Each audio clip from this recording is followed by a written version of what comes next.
Salam perspektif baru. Kita berjumpa kembali di acara favorit kita semua, wawancara khusus perspektif baru.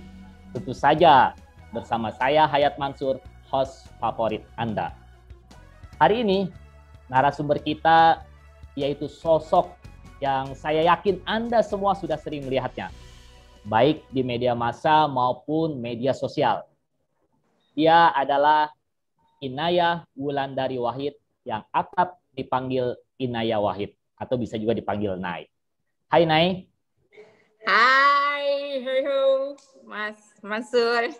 Iya, thank you ya Nay telah bersedia hadir di wawancara perspektif baru. Ya, terima kasih sudah mengundang saya. Nay. Ya.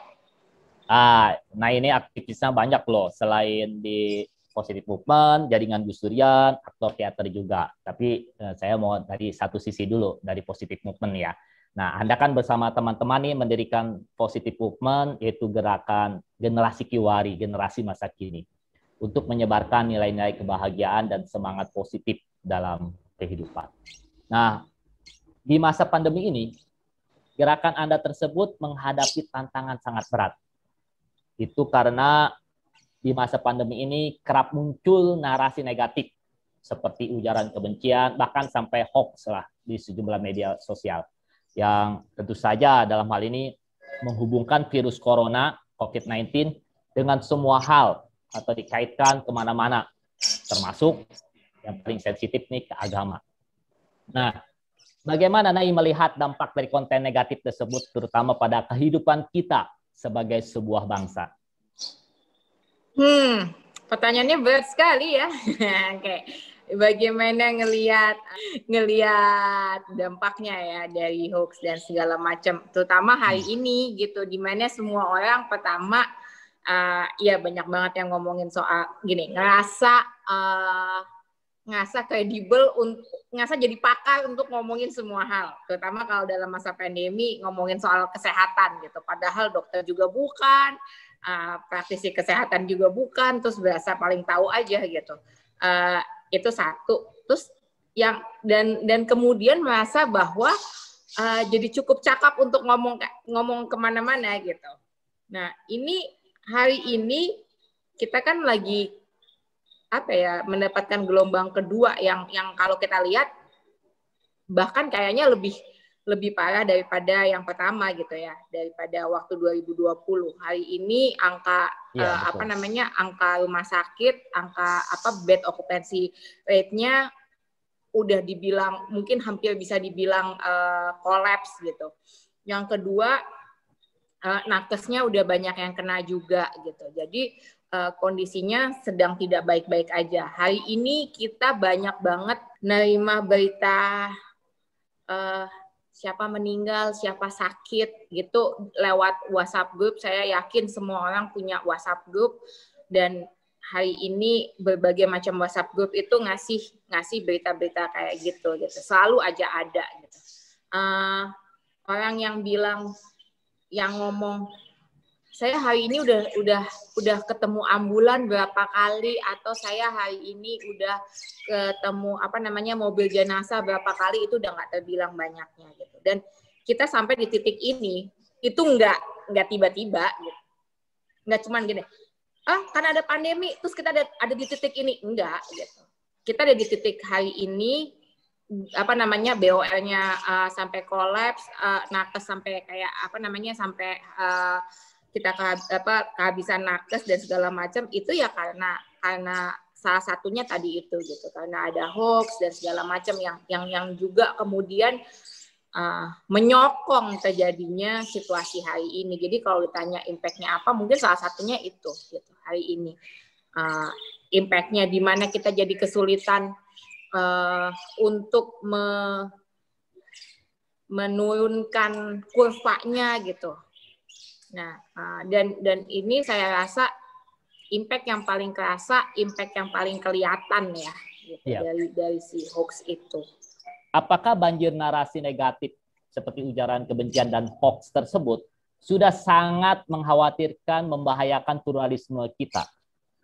Kalau membahayakan pluralisme kita terms of kemudian terjadi kita dalam situasi, kan dulu tuh saya sering banget dengar orang selalu bilang Indonesia nanti bakal kayak Afghanistan nih, bahkan sampai ada yang bilang jadi Indonesia gitu segala macam gitu. Saya rasa enggak, situasinya enggak sampai situ. Tapi kalau kemudian membahayakan dalam artian membahayakan yang tadi itu, kita bisa lihat dalam situasi pandemi ada banyak banget nyawa yang kemudian akhirnya jadi hilang sia-sia gitu hanya karena istilahnya keteledoran kita semua gitu.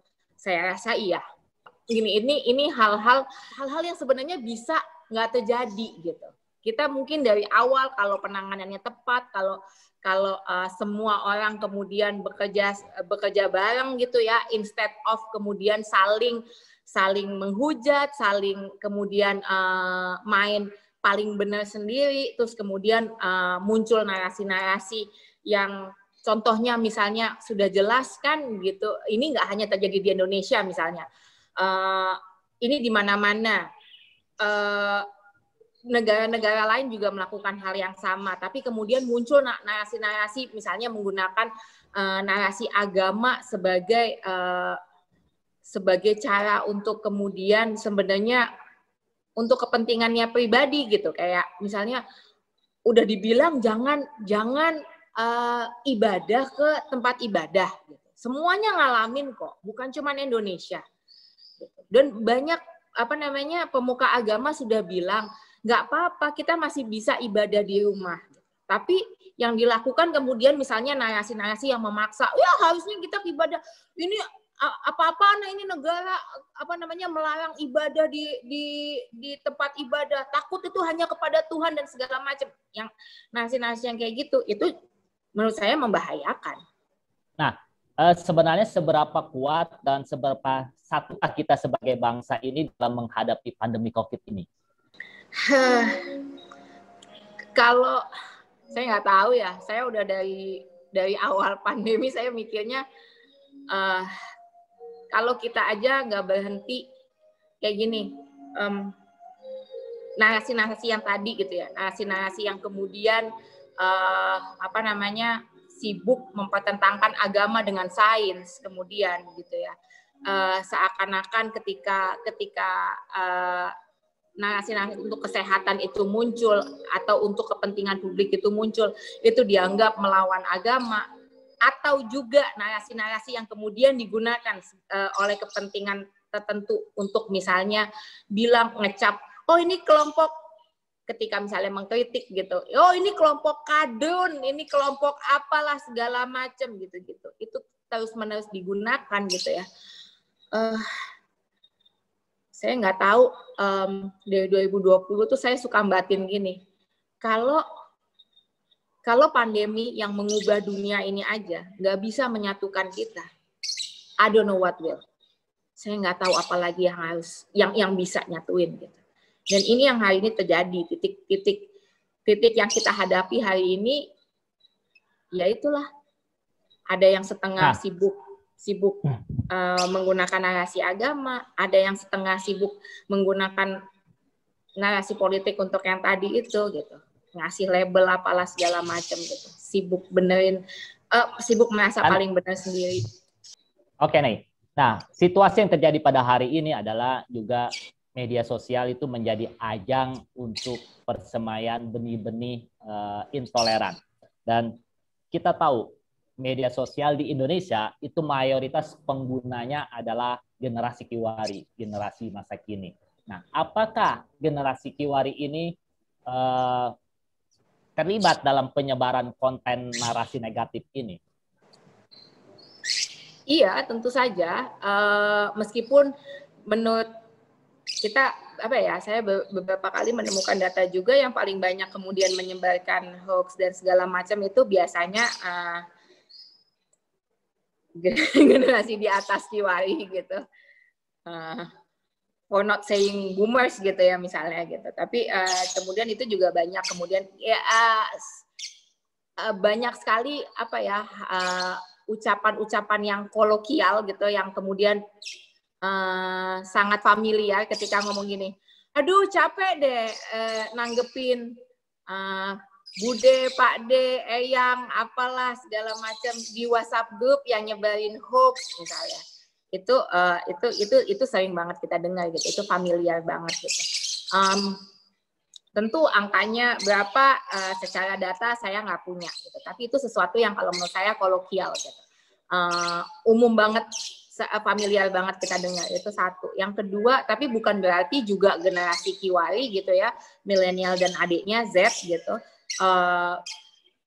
jadi imun terhadap hal itu. Ya enggak juga, banyak juga yang kemudian mereka nyebarin hoax itu juga ada gitu. Dan yang kemudian meneruskan berita-berita yang penuh dengan kebencian, iya gitu. Ya kayak kan ada tuh satu orang yang kemarin yang sampai masuk penjara karena selalu bilang bahwa COVID itu adalah hoax, itu adalah permainan elit global dan segala macam. Dia bukan bagian dari generasi boomers orang itu. Kita semua tahu gitu. Usianya mungkin sesaya. Jadi kalau dibilang generasi Kiwari lebih imun misalnya kayak gitu, ya enggak juga. Banyak juga dari mereka yang kemudian menyebarkan berita-berita hoax juga. Gitu.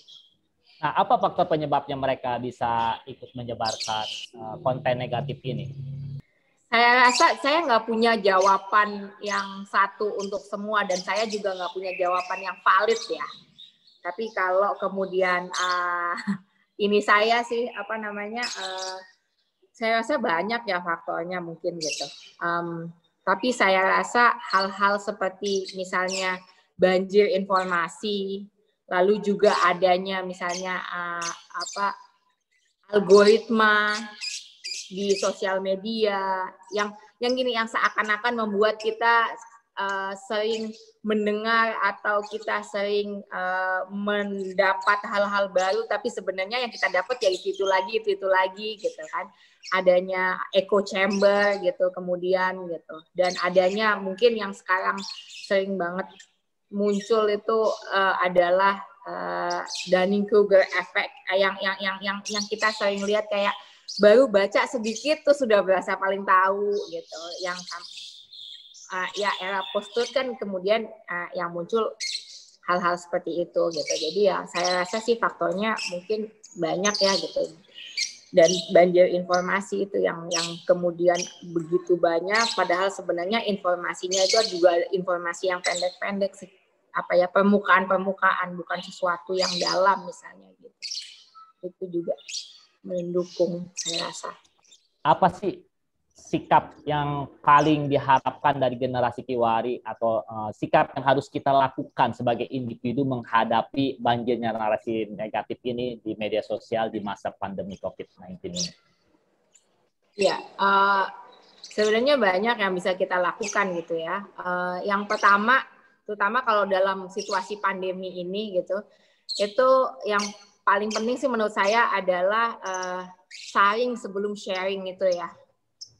Benar-benar kita benar-benar make sure dulu gitu, kita benar-benar yakin dulu ini emang benar nih, emang dari sumber yang kredibel, sumber yang terpercaya, dan kita udah istilahnya tuh kita udah cross check kemana-mana gitu, kita udah bandingkan dengan info yang lain gitu misalnya. Tapi kan seringkali kemudian hal itu bertabrakan dengan keinginan itu loh, menjadi orang yang pertama yang kemudian tahu dan mengabarkan gitu. Kayak saya paling terdepan nih gitu, munculin hal ini atau ngomongin hal ini gitu. Itu ya kadang-kadang bertabrakan, tapi sebenarnya penting banget untuk yang pertama itu ya sharing sebelum sharing itu. Terus yang kedua, kalau saya selalu ngajak teman-teman itu terutama untuk kalau ada pesan atau ada pembicaraan yang isinya penuh dengan kebencian, terutama terhadap kelompok tertentu, terhadap kayak misalnya gini lah, kita ngomongin hari ini, ada yang bilang, oh si Anu sengaja di COVID-in atau apalah segala macam gitu-gitu. Kalau isinya udah nggak enak gitu ya, penuh dengan prasangka dan ketidakjelasan kayak gitu, kita kok yang punya power untuk nggak nerusin berita itu. Itu sebenarnya kesadaran itu penting banget gitu, bahwa kita yang punya power untuk menghentikan lajunya. Ya, apa yang Anda lakukan bersama teman-teman untuk menyebarkan kebahagiaan dan semangat positif menghadapi situasi saat ini yang penuh dengan konten negatif? Ya standar ya gitu. Kami yang pasti sih ngajakin orang-orang untuk lebih banyak ngasih konten yang positif, yang ngasih harapan, yang kemudian emang jelas sumbernya dari mana dan segala macam gitu. Pertanyaan-pertanyaan bahwa sebelum ngepost tuh gitu, kita perlu mempertanyakan ini penting nggak? Ini udah jelas belum? Dapatnya dari mana, sumbernya dari mana? Penting nggak saya omongin? Ini bakalan berguna buat orang lain, orang banyak, ini bakalan berguna buat saya sendiri nggak? Kalau nggak mah udahlah nggak usah deh gitu. Kita pikir berkali-kali dulu gitu untuk posting. Nah, yang kedua yang kemudian bisa kita lakukan adalah ini hari-hari di mana gini, terserah deh kalau teman-teman ada yang mau bilang ini COVID nih bohongan, ini bikinan, ini sengaja dan bla bla bla bla, terserah. Gitu. Tapi boleh nggak perdebatannya nanti aja, ketika kondisi sudah membaik. Gini, karena mau beneran ini konspirasi atau enggak, faktanya hari ini kita menemukan banyak sekali orang yang meninggal. Kita menemukan banyak sekali teman-teman kita ada di rumah sakit. Fasilitas kesehatan kolaps. Dan terserah mau percaya atau enggak, itu faktanya. Jadi kita fokus di situ dulu yuk. Mereka nih teman-teman yang isoman, teman-teman yang kemudian di rumah sakit itu butuh asupan mood baik gitu untuk naikin imunnya mereka. Jadi yuk kita kasih sebanyak-banyaknya imun boosting buat mereka gitu. Ini situasi yang sebenarnya nggak win-win buat siapapun gitu. Anai, kondisinya adalah ketika kita ingin memberikan imun boosting kepada teman-teman atau orang sekitar kita melalui media sosial, kadang-kadang kita sendiri yang akan dibully oleh pihak yang menyebarkan narasi negatif tersebut. Nah, apa tips dari Nai untuk menghindari bully di medsos yang menyebarkan negatif? Kalau cuman gini, bahkan ada yang nggak cuma dibully aja, di doxing dan segala macam ada juga, gitu ya. Dan banyak banget. Kemarin hari ini kita yang paling baru gitu ya, mungkin bahkan ada seorang dokter gitu yang bukan orang Indonesia yang kemudian sering banget ngasih informasi soal COVID gitu, dan juga kemudian mengkritik penanganan COVID, kemudian mendapatkan bullying gitu dari kelompok-kelompok yang suka sekali membuli memang gitu, siapapun yang tidak sepakat dengan mereka gitu. Nah, itu melelahkan, itu menyakitkan, jelas. Itu menakutkan, iya. Tapi saya percaya kalau emang itu adalah sesuatu yang penting untuk disuarakan, dan please, maka suarakanlah. Resiko itu selalu ada, dibully dan segala macam, bahkan didoxing, tapi percaya bahwa kita nggak sendirian. Akan ada banyak orang juga yang mendukung. Gitu. Dan sudah saatnya kita juga belajar untuk suara-suara yang penuh dengan bullying itu, kadang-kadang sebenarnya mereka nggak sebanyak itu secara jumlah, tapi suaranya kenceng. Maka saya rasa suara-suara yang kemudian menyuarakan kepedulian, menyuarakan hal-hal yang benar, menyuarakan hal-hal yang jauh lebih baik gitu, Itu yang perlu kita perbesar, kita amplifikasi, kita jadikan normal, kita normalisasi. Itu sih. Terima kasih Nay atas perspektif Anda dan juga tips Anda. Sebagai penutup, saya hanya ingin mengingatkan, stop penyebaran konten negatif dan ujaran kebencian di media sosial. Lakukanlah saran Inaya Wahid, sharing sebelum sharing. Terima kasih, sampai jumpa di wawancara perspektif baru berikutnya.